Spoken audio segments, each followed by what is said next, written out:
Actual में इनकी problem है कि वो स्टडी ही नहीं करते हैं, जो उनको पकड़ा देते हैं अंग्रेजी में लिखा हुआ वो सीधा पढ़ जाते हैं दुनिया के सामने, इसलिए वो फंसते हैं।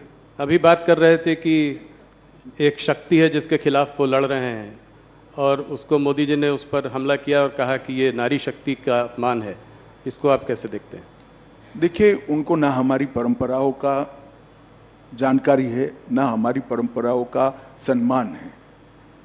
शक्ति का कंसेप्ट हमारे देश के अंदर सालों से 10,000 साल से मातृशक्ति को सबसे बड़ी शक्ति माना गया है। माँ के आशीर्वाद से कोई बड़ा आशीर्वाद हो नहीं सकता, बहन के प्यार से, स्नेह से बड़ा कोई प्यार हो नहीं सकता।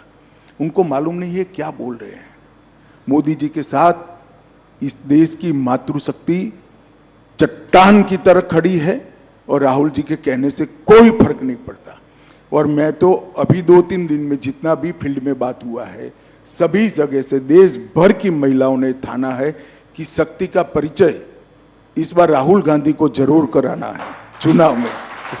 ये मैंने सब जगह से पाया है। और मैं देश की मातृशक्ति का भी आह्वान करना चाहता हूं कि नरेंद्र मोदी जी ने आज़ादी के बाद देश की महिलाओं के कब से आकांक्षा थी कि नीति विषयक निर्णय करने में और देश के कानून बनाने में देश की माताओं बहनों की हिस्सेदारी हो, और वो मांग कोई पूरी नहीं कर पाया। नरेंद्र मोदी जी ने 33% आरक्षण संसद में और विधानसभा में माताओं बहनों को देकर शक्ति का सम्मान किया है। और इस संसद के बाद 20वीं संसद जब आएगी तब आप देखना 33% माताएं बहनें अंदर बैठी होगी, पूरी दुनिया देखेगी भारत की मातृशक्ति की शक्ति क्या है और उसका सम्मान कैसे हो सकता है। राहुल गांधी ये सारी चीजें नहीं समझ पाए। अमित जी, एक मुद्दा जो आपके भी काफ़ी करीब है, CAA का मुद्दा, आज कोर्ट ने भी स्टे देने से इनकार कर दिया CAA के लिए, तो इसको आप कैसे देखते हैं? ये आपने जो है पारित बहुत पहले किया था, इसको जो है अभी आपने नोटिफाई इतने दिनों बाद क्यों किया, इतना गैप के बाद? क्या चुनाव आपके उसमें था? ऐसा नहीं था राहुल जी। CAA पारित होने के बाद देश में एक बड़ी गलतफहमी फैलाई गई और इतने में कोविड आ गया। हम डेमोक्रेटिक कंट्री में है, जब किसी सच्ची चीज के लिए गलतफहमी फैलाई जाती है तो जो पार्टी इन पावर होती है इसका दायित्व होता है कि सच्चाई लोगों तक पहुंचाए। एक भ्रमित किया गया, ऑपोजिशन ने अपनी वोट बैंक जीवित करने के लिए, वोट बैंक बनाने के लिए भ्रांति फैलाई गई कि CAA से इस देश की माइनॉरिटीज का, विशेष कर मुस्लिम भाइयों बहनों का मताधिकार, नागरिकत्व छीन लिया जाएगा, जबकि है उल्टा। CAA से किसी का नागरिकता नहीं जाने वाला है। CAA नागरिकता देने का कानून है।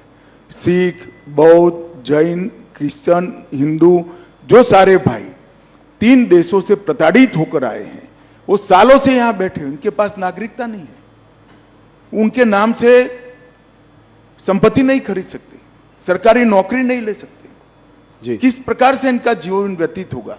एक करोड़ों लोगों की परेशानी को कांग्रेस के पास इसका जवाब नहीं था।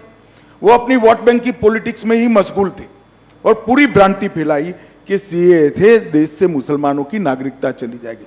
मैं फिर से एक बार, अनेक बार कर चुका हूं, फिर से एक बार स्पष्टता करना चाहता हूं, इस देश के मुसलमानों को डरने की जरूरत नहीं है।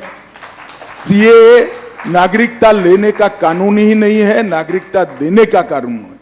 और जहां तक CAA का सवाल है, एक कांग्रेस के आजादी के वक्त महात्मा गांधी, जवाहरलाल नेहरू, मौलाना आजाद, सरदार पटेल, राजेंद्र बाबू, सबका वादा था कि जो पाकिस्तान, बांग्लादेश और अफगानिस्तान से आएंगे वो सारे शरणार्थियों को हम नागरिकता देंगे। वो वादा कांग्रेस पार्टी ने पूरा नहीं किया, वो वादा हम पूरा कर रहे हैं। वो एक प्रकार से नेहरू लियाकत पैक्ट का इंप्लीमेंटेशन है। मगर राहुल जी का ये सारे ऐतिहासिक डॉक्यूमेंट से लेना देना ही नहीं है। वो चीट पढ़कर बोलने वाले नेता है, चीट में इतनी सारी बातें आती नहीं है।